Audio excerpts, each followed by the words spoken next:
మనం రెగ్యులర్‌గా వాడుకునే మిక్సీలనైతే లోపల, బయట అంతా క్లీన్ చేసుకుంటాం కానీ, ఇలా బ్యాక్ సైడ్ కింద పక్కన మాత్రము రోజు అయితే క్లీన్ చేయము. అది అట్లనే పేరుకోవడం వల్ల, లేదంటే సాల్ట్ వాటర్ యూజ్ చేసే వాళ్ళకైతే ఈ ప్రాబ్లమ్ ఎక్కువగా ఫేస్ చేస్తూ ఉంటారు. కొద్ది రోజుల్లోనే ఇదంతా కూడా ఇలా తెల్లగా పేరుకుంటా ఉంటది. సో, దీనికైతే చాలా సింపుల్‌గా దీన్ని తొలగించుకోవచ్చు.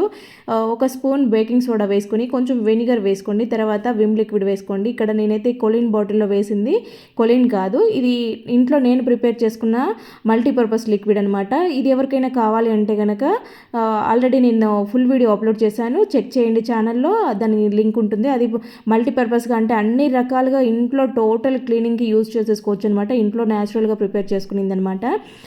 మిక్సీ గిన్నె చూడండి ఎంత బాగా నీట్గా క్లీన్ అయిపోతుందో. జస్ట్ బేకింగ్ సోడా వెనిగర్ వేసేసాక మొత్తం కూడా నీట్గా వచ్చేస్తుంది కదా. మరి వీడియో నచ్చితే ప్లీజ్ లైక్ చేయండి. అలాగే ఇది ఫుల్ వీడియో కావాలంటే ఛానల్లో ఆల్రెడీ అప్లోడ్ చేశాను, చెక్ చేయండి. Thank you for watching.